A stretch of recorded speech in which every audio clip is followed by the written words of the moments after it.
Welcome back to this week's Athletic Reports. This is the episode what covers the last 2 weeks of athletics, seeing as though we did not come out with one last week. There is a lot of news to get through, so we're going to try and speak through this quite quickly, because not only are we covering the last 2 weeks of racing and also all of the other news, there has been a lot of races, so there's a lot to get through. So please bear in mind that we are trying to get through this while you still have sanity and not make a 25-30 minute video. So as always, please like this video, comment any news that you think we've missed, and subscribe and stay tuned for more. First up, as always, is the breaking news.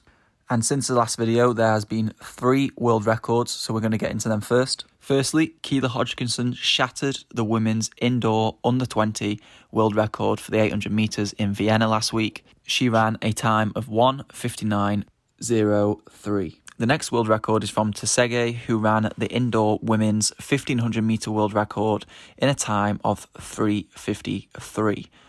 She absolutely dominated the field, and in the same race, Laura Muir was 6 seconds behind and still managed to run a British record. And lastly, the last world record, or world best, is by the University of Oregon, who the men's team ran a 9:19 DMR for the world best, as this relay team featured Charlie Hunter, and since he is Australian, it can't count towards a world record. Now on to some national and continental records. Firstly, Bryce Hoppel was just a 15th of a second off Donovan Brazier's indoor US 800 metre record in a time of 1:44.37. Jakob Ingebrigtsen absolutely dominated the 1500 metre field in France, where he ran a time of 3:31.80, which is a European record. Getnet Wale ran 7:24.98, which is the second fastest time of all time, and he ran an Ethiopian record. Grant Holloway ran 7:32 in the 60 metre hurdles, which was a national record as well as a continental record. And finally, high schooler Hobbs Kessler beat Drew Hunter's time for the indoor mile with a time of 3:57.66. On to the athlete news now. Katrina Johnson-Thompson has announced she has had an Achilles injury and is not set to start training until March. She was in a boot, and this injury dates back to December. Eliud Kipchoge has released his EK capsule collection, which includes colourways of the Pegasus 37, the Alpha Fly, as well as 2 t-shirts and a running jacket. Onto the running shoe news now. Puma have released their Nitro lineup, including the Deviate Nitro, which is priced at £136. And to be honest, I can't really see the need for this in the market, because as far as I'm aware, it's not a super shoe, and it's more of like a Zoom Fly kind of shoe. And more excitingly, the long-anticipated Nike Hyperfly, we originally thought it was called, but this has been called the Nike StreakFly Next Percent, or Nike StreakFly Zoom X, something along those lines. It has been shown in a video featuring Mo Farah, as well as some more photos from Joe Hale with Craig Engels, Donovan Brazier and Eric Jenkins. This shoe has also been registered to race, and we were expecting to see it in the RAC half marathon, but this has sadly been cancelled. Also, this shoe still has a stack height above 25mm, so it is not track race legal. On to a very short transfer news now. Colleen Quigley has announced that she will be departing Bowerman Track Club. It's still unknown as to where she's joining, but she did say that she is joining a new brand. On to some social media news now. Citius Mag have produced some hilarious Valentine's Day themed Instagram posts. Lots of people have been sharing these to their story, and it's just some funny, light-hearted content that we definitely enjoy.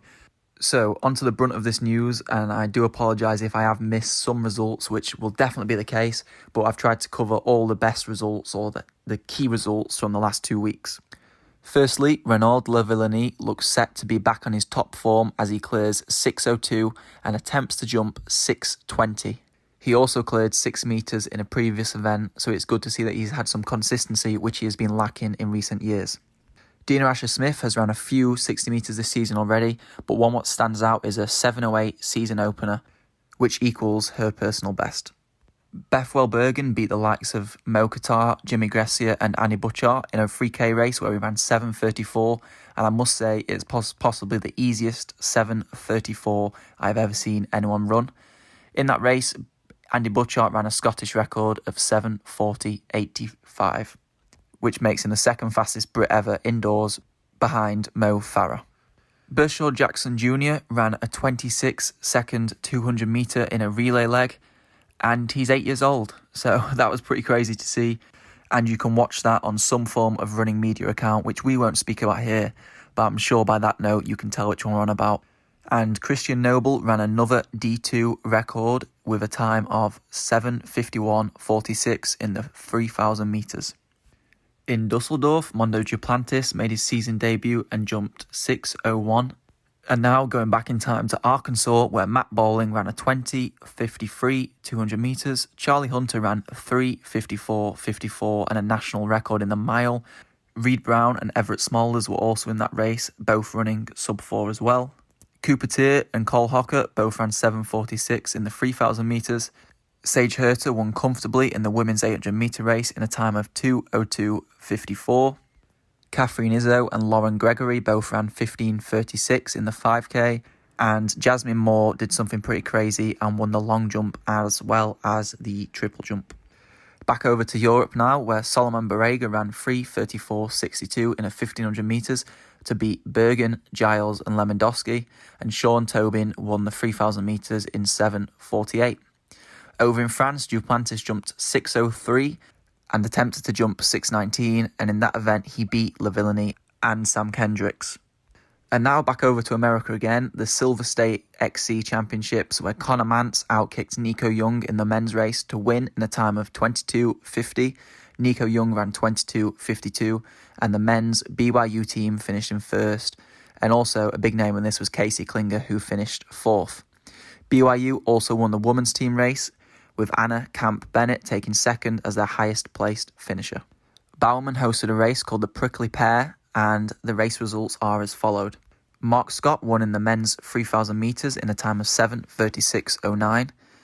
And within this, Grant Fisher came out on top within his rivalry with Morgan McDonald, where Grant ran 7:37.22 and Morgan ran 7:41.55. On the women's side, somewhat Bowerman newcomer Gabriella Stafford won in a time of 8:38, with recent Bowerman departure Colleen Quigley placing second in a time of 8:40.23. A few hundredths of a second separated her with Carissa and Elise Cranny. In the 800 metres, Sinclair Johnson won in a time of 2:01.70 and Joshua Thompson won in a time of 1:49.15. And finally, over to Lieven in France again for the indoor race. We did do a video on some of the key highlights of this race, so we will just leave a screenshot here of what you can look at, because there's so many race results and we don't want to miss anyone out. So please pause the video now and check out the results for yourself. Finally, our runner's spotlight this week goes to Hobbs Kessler. Probably an unknown name to most people, and his PR before his 3:57 indoor mile was 4:18 for the mile. His time now ranks him third in US high school history, behind Jim Ryan and Alan Webb. Thank you for listening. If you did enjoy, please leave a like, subscribe and turn on post notifications. We do release the news weekly, as well as other training videos, race recaps and much, much more. Thank you and have a lovely weekend.